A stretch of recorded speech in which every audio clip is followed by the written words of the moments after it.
이진우의 손에 잡히는 경제.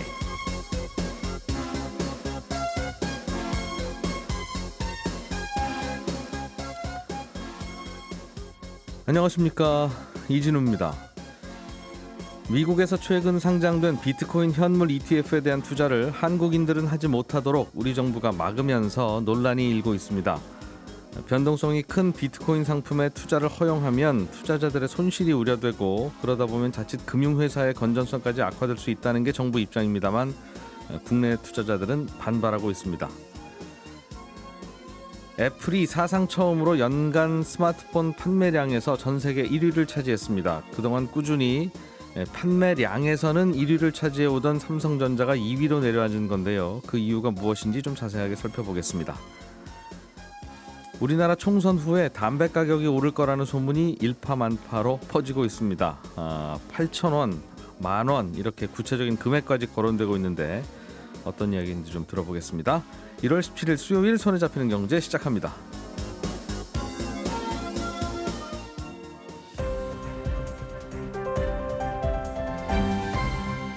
이진우의 손에 잡히는 경제.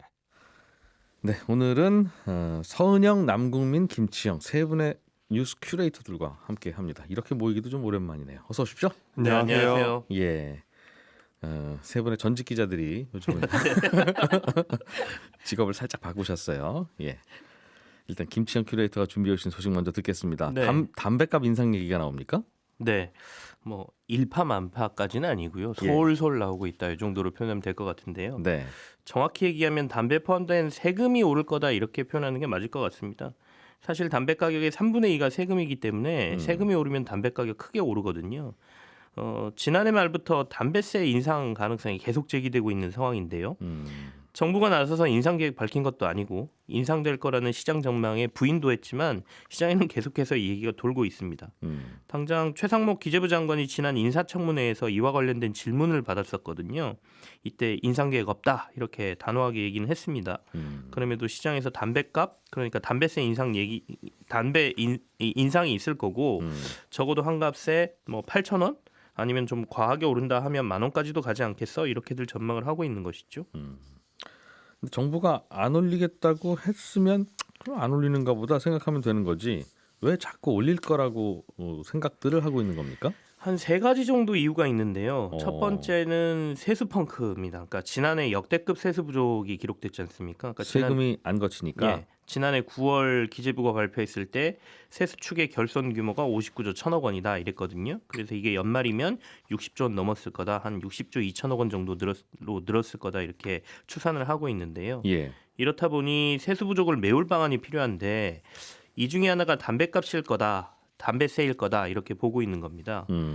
그리고 두 번째는 정부가 지난 2021년도에 국민건강 증진 종합계획을 발표하면서 10년 안에 담배 가격을 OECD 평균 수준까지 올리겠다 이렇게 발표한 적이 있었습니다. 예. 이때도 좀 반발이 좀 많았거든요. 그래서 조금 이렇게 수면 아래로 내려갔는데 지금까지 우리나라가 담배값을 총 7번 정도 인상했는데요. 최근 두 번이 2005년과 2015년입니다. 근데 딱 보면 10년 차가 있었잖아요. 올해가 2024니까 슬슬 올릴 때 됐다 이거죠. 이제 10년 됐으니까 올릴 때 됐다. 시장에서 이렇게 보고 있는 겁니다. 매우 논리적입니다. 정부는 아니라고 한 것 같은데 여기까지 들어보면 아무래도 할 것 같은데 하는 생각이 듣는 저도 드니. 그래서 이제 OECD 아까 평균 수준까지 올린다라고 하면 그러면 얼마 정도 되지라고 보면 OECD 평균 담배 가격이 한 갑에 7달러 수준이거든요. 예. 우리 돈으로 하면 8,000원 정도 됩니다. 예. 그러니까 시장에서 8,000원 얘기하는 게 여기에 근거하고 있다 이렇게 보시면 되는 거고요. 그리고 그렇다 보니까 이제 국민 건강이라는 명분 내세우기도 좋고요. 예. 그렇게 되면 세수 부족도 메울 수 있어서 담배세 인상 가능성이 지금 얘기되고 있는 거고 예. 당장은 이제 4월에 총선이 있으니까 지금은 아니라고 얘기하겠지만 선거를 마치고 나면 조금씩 이 얘기는 수면 위로 올라올 것이다라고 얘기하는 것이죠. 그리고 세금이 잘 안 거치니까 어디서든 걷기는 걷어야 되는데 사실은 다른 곳에서 거둘 만한 게 현실적으로 참 쉽지는 않아요. 그렇습니다. 뭐 우리나라 3대 세수하면 법인세, 소득세, 부가세인데 부가세야 10%지 뭐 그 더 올리는 건 아주 큰 일이고 올릴 수 없는 건 아닙니다만. 그럼 이제 법인세, 소득세인데 법인세는 전 세계가 서로 경쟁이잖아요. 그러니까 예를 들면 우리나라가 비싸게 받으면 또 우리나라 기업 경쟁력이 떨어지거나 혹은 우리나라로 올 기업이 안 오거나 이제 이런 문제가 있으니까 소득세도 고소득자들은 올릴 만큼 많이 올려놔서 결국은 그럼 중산층 서민의 소득세를 올려야 된다는 얘기인데 그것도 조세 만만치 저항이 않고. 만만치가 않죠. 근데 이제 예. 담배 같은 경우에는 이게 담배 흡연하시는 분들에 한해서 이제 조세 저항이 나오는 데다가 아까도 말씀드렸지만 국민 건강이라는 이제 명분이 굉장히 좋거든요. 예. 그렇다 보니까 조금 더 이쪽으로 관심들을 쏟는 것 같고요. 이제 세 번째가 세금 말고 실제 담배 원재료 가격도 인상이 꽤 있었다는 거거든요. 그러니까 어떻게 예. 보면 최근에 인플레이션 때문에 모든 게 가격이 다 올랐는데 담배는 고정가로 계속 이렇게 있다 보니까 도리어 가격이 떨어진 효과를 보고 있다라는 거예요. 그래서 이제 실제로 담배 원재료 가격 오른 것도 반영을 해야 되니 이참에 이런 것들을 반영해서 전체적으로 오르지 않겠냐 이렇게 보는데 실제로 KTNG에서 담배 원재료와 관련된 자료를 찾아보면 이제 입담배를 말하는 거죠. 가격이 킬로그램당 5,558달러 수준에서 이게 지난해 3분기 원가 기준으로 9,128달러로 1년 사이에 64%나 상승을 했거든요. 예. 그리고 또 이 포장지 같은 거 있잖아요. 우리가 권련지라고 얘기하는데 권련지나 포장지 같은 경우에 원재료 가격이 5에서 또 10% 가량 올라서 이런 것도 반영해야 되는 것 아니냐인데 근데 이거는 조금 논리적으로 뭐 얘기하기가 좀 그런 게 KTNG의 지금 영업이익률이 21.9%입니다. 이 원자료 가격이 좀 올랐다고는 하는데 작년에 이익률이 23.9%에서 뭐 2%포인트 떨어지긴 했는데 그래도 20% 넘게 영업이익을 내고 있기 때문에 원재료 가격이 뭐 적자를 보고 있지는 않는 한 뭐 이거 반영하기는 좀 어렵지 않겠느냐 또 이런 얘기도 있습니다. 원재료 가격이 10%라고 하면 야 담배 한 갑 5,000원에 10%면 500원이야 뭐 이렇게 생각할 수 있는데 이 상승분이 사실은 세금이죠. 3분의 대체로는 세금이고 실제 원가는 얼마 안 되니까 거기서 10% 올라봐야 뭐 100원이나 오르기 쉽지 않은 그렇습니다. 그런 네. 정도라는 말씀이죠. 담배세가 연간 얼마나 거쳐요? 현재 담배 한 갑이 4,500원이거든요. 예. 이 중에 약 3,317원이 세금입니다. 그러니까 73.7%가 세금인데요. 네. 담배 소비세, 지방교육세, 개별 소비세, 부가가치세 포함되어 있고요. 여기에 지난번에 한번 말씀드렸던 부담금들이 있어요. 국민건강진흥 부담금, 뭐 여변초 및 폐기물 부담금 이런 것들이 포함되어 있는데요. 2022년 기준으로 연간 11조 8천억 원이 거쳤습니다. 예. 아까 2015년에 2,500원에서 4,500원으로 담배 올랐을 때 네. 그 전에 연간 7조 원 정도 거치던 게 이제 담배세를 올리고 난 다음에 10조 원을 넘어서 이제 거의 12조 원 가까이 돼 있다는 얘기거든요. 야, 그러니까 여기서 담배 가격을 7, 8천 원으로만 올리면 세금이 그 안에 가서 한 3천 원에서 6천 원으로 뛴다는 거고. 그렇죠. 담배 판매량이 유지된다는 가정이라면 연간 10조 원 넘는 세금이 더 들어오는 거네요. 그렇습니다. 그러니까 8,000원이 만약에 담배값이 되면 12조 원 규모인 담배세 징수 규모가 20조 9,800억 원 정도로 계산되고요. 예. 이게 만약에 만 원으로 오르면 26조 2천억 원 정도가 되니까 말씀하신 것처럼 애연가들이 줄지 않았다는 가정하에 네. 단순히 계산하면 2022년에 비해서 만 원이 됐다라고 가정하면 세수를 14조 4천억 원 정도 더 거둘 수 있다 이렇게 되는 거죠. 다만 이제 소비도 줄 거고 담배 소비가 안 줄면 주머니 사정이 줄 테니까 네.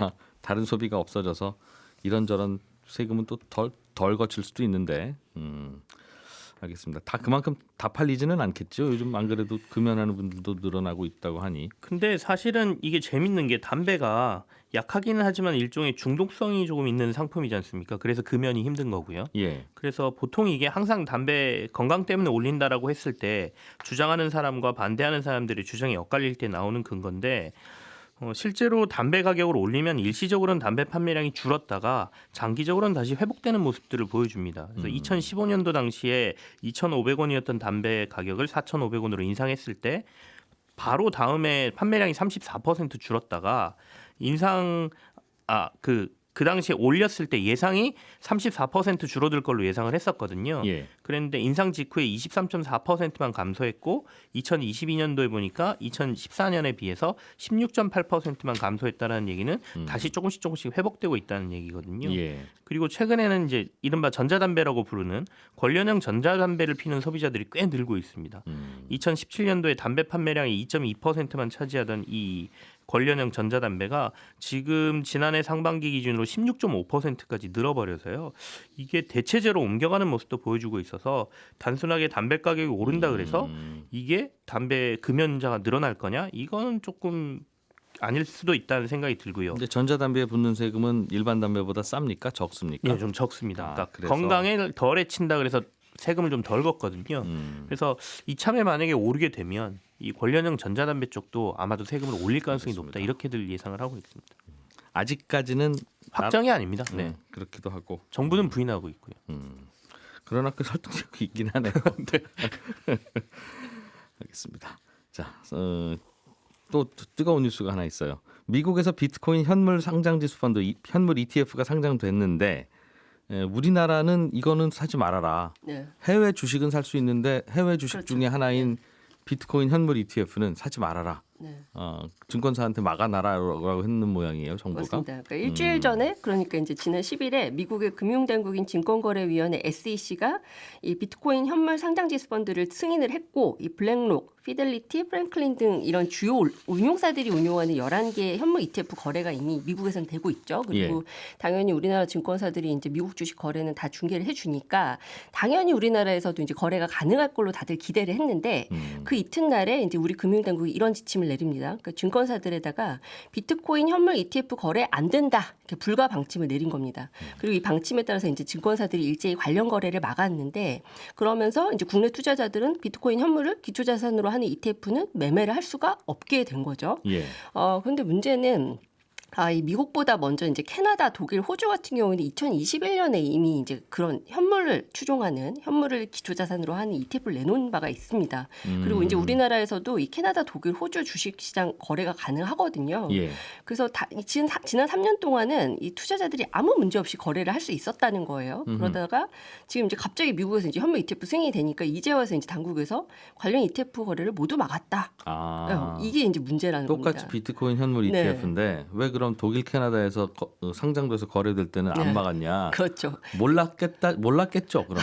네, 그럴 수도 있습니다. 그 이제 게다가 미국 시장 같은 경우 워낙 이제 덩치도 크고 이제 지금까지하고는 규모가 다르니까 이제 그런 판단을 내렸을 수도 있겠다 싶은데 정부는 뭘 걱정하는 거예요? 아무래도 이제 선물 ETF에 비해서 이제 현물 ETF, 그러니까 선물 ETF 같은 경우에는 막은 게 아닙니다. 근데 이제 현물 ETF 같은 경우에는 아무래도 이제 변동성 문제라든지 이것에 대한 이제 자산으로 볼지 말지 이런 문제도 아직 결론이 나지 않았는데 혼선을 빚을 수 있다 이런 점을 일단 걱정하는 건데 근거는 일단 두 가지를 제시하고 있습니다. 그러니까 가상자산에 대한 기존의 정부 입장과 자본시장법에 위배될 소지가 있다 이렇게 이야기를 하고 있는데 일단 우리 정부는 가상자산을 일단 자산을 인정하지 않고 있죠. 이건 세계 대부분의 정부가 그렇긴 합니다. 그리고 익명성을 활용한 이제 범죄 은닉 수단, 뭐 사행성 투기 대상이다 이런 부정적 인식을 여전히 가지고 있고요. 그래서 이건 이번에 이제 비트코인 현물 ETF를 등 떠밀려서 이 승인해준 SEC도 마찬가지인데 미국도 사실 해주기 싫었었죠. 그렇죠. 그러니까 현물 ETF 승인해주고 나서도 이제 게리 겐슬러 SEC 위원장의 한 발언을 보면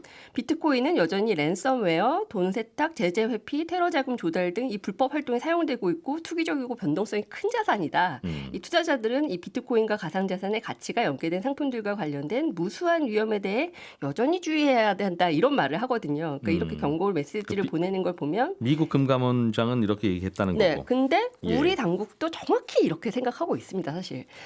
그래서 게다가 이제 우리 법에서는 이제 상장지수 펀드의 기초자산으로 무엇을 할 수 있을지 이제 나열을 해놓는데 가상자산은 없거든요. 그래서 이 가상자산을 기초자산으로 하는 금융투자 상품을 만들고 중개하는 것 자체가 법 위반이 될 수 있다 이런 논리를 내세우고 있습니다. 아니 그런데 그 비트코인이 요즘 우리나라 거래소에서 매일매일 거래되고 있잖아요. 그렇죠. 정부가 허가해준 거래소에서 그렇습니다. 심지어는 네. 은행들하고 연결해서 실명 확인도 받으라고 해놓고. 맞습니다.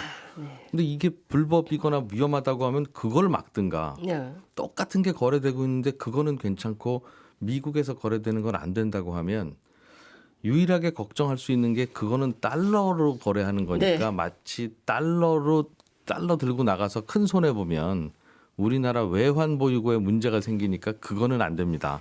우리끼리 집에서 그 거래하는 거야. 뭐 누가 따면 누가 잃고 알아서 하겠지만 그 걱정 아니면 다른 막을 이유는 없을 것 같은데요. 네, 그래서 안 그래도 그 이야기도 합니다. 그러니까 이게 자본 유출에 대한 우려가 좀 있는 건가 이런 이야기도 또 하고 또 한 가지 이제 좀 논리적 허점을 좀 지적할 수 있는 게 이게 해외 ETF가 상장할 때마다 그럼 이 기초자산이 불법이냐 아니냐 정말 다 따져 볼 거냐. 그럼 이제 어떤 매체 칼럼에서 뭐 얘기하는 거 보니까 미국 ETF 중에는 대마초 관련 주식 담은 ETF도 있다. 이거 거래를 놔두면서 뭐 이거는 왜 막아? 이런 이야기까지 하더라고요. 아무튼 거기에 대해서 우리나라 당국은 하여튼 이거는 우리가 정하는 거니까 따르세요라는 입장인가 봐요 지금까지는. 네, 그래서 일단은 당국도 지금 상당히 고민스러운 상황인 건 맞는 것 같습니다. 그러니까 이제 기존 정부 입장에는 이제 법을 근거로 들긴 했지만 당국이 결국 가장 걱정하는 건 이제 자칫 비트코인 현물 ETF 거래로 가상자산 가격이 급등락할 수 있다는 점. 여기에 과거에 이제 2017년, 2018년 이제 시계를 한번 돌려보면 과거 이제 젊은층이 광풍에 가까운 가상자산 투자를 했던 적이 있습니다. 그러니까 예. 그때 정말 이 뉴스 기사도 많이 나올 정도로 화제가 됐었는데 이 비트코인을 어떤 통화로 가장 많이 사고 파는지 지금도 이제 보면 지난해 11월 통계 기준으로 원화 비중이 40%를 넘습니다. 근데 전 세계에서 우리나라가 네. 비트코인 거래가 제일 뜨거운 나라라는 거죠. 그렇죠. 그러니까 이게 글로벌 금융시장 전체로 보면 원화 거래 비중이 상당히 미미한데 이 비트코인만 보면은 이렇게 비중이 큰 걸 보면 그만큼 한국인이 이 비트코인을 많이 사고 팔고 있다라는 이야기가 되는 거고 예. 그때 광풍이 불었던 시절에 비하면 지금은 이제 투자 여기가 꽤 식은 상태인데도 이 정도인 걸 보면 혹여나 이번에 이제 현물 ETF 거래로 다시 광풍이 불지 않을까 이게 이제 좀 우려스럽다는 거고요.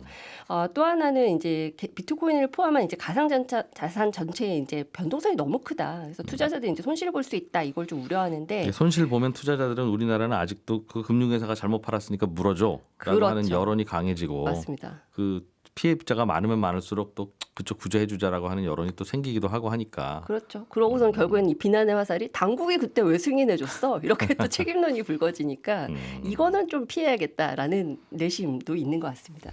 그래서 안 되는 걸로. 비트코인 현물 거래소 승인하고 할 때도 그때도 선거 무렵이었어요 우리나라가. 네. 그래서 위험한 거냐 아니냐 논란이 있었는데 선거 앞두고 그냥 젊은이들이 집값은 오르는데 그럼 우리는 코인도 하지 마 이런 얘기입니까? 라고 물으니까 그냥 하다가 허용해 준 건데 내심은 이런 걱정하면서. 그렇습니다. 지금도 하필이면 이제 선거가 코앞이라서 걱정이겠습니다. 그렇죠. 그래서 안 그래도 이제 당국도 처음에는 일단 불가 방침 내놨다가 지금 약간은 이제 입장 변화가 좀 감지되는 게 청와대에서 청와대가 아니죠. 대통령실에서도 이제 예. 재검토 좀 해봐라 이런 주문도 있었거든요. 그래서 있겠죠. 해외 사례 좀 검토하고 다시 판단해 보겠다 이런 이야기도 나옵니다. 근데 그 해외 사례는 비트코인에 대해서 뜨거운 열정이 없는 나라 국민들의 사례일 테니까 네. 우리나라는 또 다르다는 말씀을 해주셨고 알겠습니다. 남국민 큐레이터가 준비하신 소식도 별로 기분 좋은 소식은 아닙니다. 삼성이 그동안 전 세계 스마트폰 시장에서 1등이라고 할 수 있었던 게 이제 판매량에서 네, 그랬는데 맞습니다. 판매 금액은 벌써부터 애플이 1등이었고 옛날부터 그랬죠. 그런데 이제는 판매 금액마저도 애플이 더 많다. 아니죠. 판매량도 이제 애플이 많다. 아, 그렇죠. 판매량도 애플이 많다. 네, 맞습니다. 시장조사업체 IDC가 이걸 거의 2010년쯤부터 매년 집계를 하고 있는데요. 지난해 삼성의 스마트폰 출하량이 애플에 밀려서 2위로 밀렸습니다. 예. 이게 13년 만에 이제 삼성 1위 자리를 내준 거고 애플은 이제 1위가 된 건데 작년에. 네. 지난해 애플이 세계적으로 2억 3,460만 대를 판매했습니다. 그런데 전체 스마트폰 판매량에서는 20.1%, 즉 5대 중에 한 대는 아이폰이었다 예. 하는 건데 삼성은 이보다 약 1,000만 대 가량 적은 2억 2,660만 대를 팔았습니다. 그래서 점유율이 19.4%가 된 거고요. 애플이 한 거의 800만 대 가량 더 팔았는데 그러니까 아이폰만 팔고 있잖아요. 그러다 예. 보니까 이 폰이 세계에서 가장 많이 팔리는 폰이 됐다는 거죠. 삼성이 지난해 내내 점유율이 하향세를 그려왔거든요. 예. 그렇게 해서 조그라들고 있었는데 애플은 아이폰 15가 흥행에 성공하면서 역전을 허용한 겁니다. 그래도 양은 우리가 많았는데 그동안. 그렇죠. 맞습니다. 그게 이제 세계 스마트폰 1위의 근거였죠. 예. 그런데 그것마저도 내줬다. 원래 매출 뭐 금액 영업이익 금액은 애플이 압도적으로 1위였고 맞습니다. 영업이익도 굉장히 높아서 저 진짜 많이 남겨 먹는 건데 저 애플 휴대폰. 그렇습니다. 이라는 시각은 있었습니다만 맞습니다. 그래도 너무 좋아서 어쩔 수 없어. 라는 게 또 소비자들의 네. 반응이기도 했고. 사실 말씀해주신 대로 원래 매출 영업이익 같은 수치로 보면 이미 강자였는데요. 이게 애플이 지금까지 매출 기준으로 하면 압도적 1위가 맞았습니다. 그러니까 매출 기준으로 비중이 전 세계의 약 40% 정도, 한 45% 정도 애플이 가져가고 있고요. 예. 영업이익 기준으로 하면 거의 90% 육박하는 영업이익을 애플이 가져가고 있었습니다. 아, 전 세계 스마트폰 파는 회사들의 전체 이익이 10이면 9를 애플이 가져간다는 그렇습니다. 거죠. 그러니까 나머지들은 그냥 팔기만 하고 거의 남기는 건 없었다라고 할 수 있는 건데 예. 사실 애플 말고 삼성이 한 10%대 이제 영업이익 점유율을 갖고 있거든요. 그러니까 나머지는 다 적자를 보고 있는 게 이 시장이다. 애플이 거의 다 먹고 있었다는 겁니다. 그런데 그나마 삼성이 위상을 지켰던 건 판매 대수에선 그래도 앞서왔던 건데 예. 그동안 판매량을 이렇게 1위를 지킬 수 있었던 건요. 애플은 모든 스마트폰을 거의 프리미엄 라인업으로 맞춰놓고 있어요. 예. 그리고 이제 엔트리급은 이전 세대 모델을 사는 것 정도로 대체를 하고 있었거든요. 그러다 보니까 삼성은 반면에 1년에 거의 20종 가까이 되는 핸드폰을 내고 있다 보니까 정말 저가 라인부터 고가 라인까지 뭐 키즈폰까지 판매를 하니까요. 뭐 접히는 폰도 하고 접히는 폰도 왼쪽으로 접히고 오른쪽으로 그렇습니다. 접히고 아래 위로 접히고 뭐 맞습니다. 다양하게. 뭐 100불짜리, 200불짜리 핸드폰도 만들고 그래서 양으로는 상대가 되었었던 거죠. 예. 사실 국내에서는 뭐 S 시리즈나 Z 플립 이런 게 유명하지만 사실 스마트폰 판매량이 많은 부분 지금 A 시리즈 저가 라인에서 나오는 게 삼성이었거든요. 예. 근데 애플은 프리미엄만 하고 그래서 이제 경쟁이 되고 있었는데 이제는 양에서 밀렸다. 그래서 굉장히 좀 부정적인 뉴스가 된 겁니다. 특히 이 접는 휴대폰이 네. 그렇게 우리나라에서만 잘 팔리고 다른 맞습니다. 나라로 넘어가면 그렇게 안 팔린다고 하더군요. 맞습니다. 세계적으로 거의 잘 안 네. 팔리는 미미한 수준이고 위아래로 접든 좌우로 접든 그렇습니다. 그렇게 접는 걸 싫어한다네요. 사실 다른 나라 국내에서는 소비자들은. 삼성의 좀 우호적인 분위기나 친화적인 게 있다 보니까 조금 세계 현실과는 오히려 좀 다른 부분이 있는 것 같아요. 제 생각엔 아마 불안한 것 같아요. 접을 때. 그럴 수도 있습니다. 그러니까 우리는 에이 그래도 삼성이 만들었는데 네. 괜찮겠지 하는 마음이 믿고 있어서 사는 게 있죠. 마음이 있으니까 그냥 과감하게 접는데 네. 해외 소비자들은 접을 때마다 이게 잘 괜찮나 괜찮을까? 불안한 것 같기는 합니다. 판매량에서마저 밀린 이유가 뭐예요? 그런데요, 심각한데. 그러니까 삼성이 저가 시장에서는 막강한 가격 경쟁력을 갖춘 경쟁자를 만났기 때문인데 중국 업체들입니다. 이게 판매량 점유율을 보면요, 샤오미, 오포, 비보, 트랜션 같이 중국 업체가 30% 이상을 가져가고 있는데요. 여기도 이제 판매량이 상당한 거죠. 이들은 중국 내수는 물론이고 전 세계 저가 시장을 노리고 있습니다. 근데 가격 경쟁력이 정말 굉장해서요. 굉장히 좋은 수준의 성능인데도 30만 원대 수준으로 쓸만한 스마트폰을 만들고 있는 거예요. 이들이 약진을 하면서 이제는 스마트폰 전반이 상향 평준화가 이루어졌고 그러다 보니까 뭐 비슷한 성능이면 저렴한 중국산 제품을 써야지 하면서 삼성이 저가 라인에서 조금씩 밀리고 있다는 지적이 나옵니다. 그래서 1등에서 떨어졌다. 그렇습니다. 그럼 애플이 잘 팔려서 그런 거는 아니라는 건가요? 그것도 맞습니다. 또 다른 요인이 애플이 너무 잘해서이기도 한데요. 애플이 잘 나가는 게 뭐 하루 이틀 일이 아니긴 하지만 지난해에는 전 세계 스마트폰 시장 판매량이 3.2%가 줄었거든요. 예. 그러니까 스마트폰 시장은 사실 지금 오히려 쪼그라들고 있는데 아이폰은 판매량이 3.7% 늘었습니다. 그러니까 전체 시장은 줄어드는데 프리미엄폰만 파는 아이폰은 오히려 더 팔리니까 예. 점유율이 확 오른 거죠. 그러니까 최근에 경기 침체가 오면서 얼마 몇 년 전까지만 해도 애플 아이폰이 좀 덜 팔릴 수 있다. 저렇게 비싼 핸드폰 팔리겠냐 했는데 예. 뚜껑을 열어봤더니 오히려 100만 원, 200만 원 한 고가 폰을 사는 사람들은 그대로 사는데 저가 스마트폰 바꾸는 사람들이 잘 안 바꾸더라. 그래서 저가 시장이 오히려 작아지면서 삼성이나 중국 업체들이 오히려 밀렸다. 이렇게 보고 있습니다. 예, 애플의 아이폰은 명실상부한 양극화 수혜주인 거예요. 그러니까. 그렇습니다. 맞습니다. 이게 사실 다른 나라 다른 제품이면 몰라도 이게 하필이면 삼성전자의 폰이라서 우리 경제에도 영향이 있지 않을까 걱정이 되긴 하는데 뭐 초기니까 다시 뭐 역전할 수 있는지는 모르겠습니다만 아무튼 이래저래 좀 불안한 소식이긴 하네요. 맞습니다. 뭐 삼성에 대한 고민이 뭐 많아지는 시점인 것 같습니다. 네. 삼성전자 스마트폰이 잘 안 팔려서 걱정이라는 이야기까지. 반도체도 좀 슬슬 좀 잘 팔릴 거라고 올해는 기대를 하고 있는데 이렇게 되면 또 거기에도 좀 영향을 줄 수 있을 것 같고요. 네. 이런저런 좀 생각들을 해볼 만한 뉴스였습니다.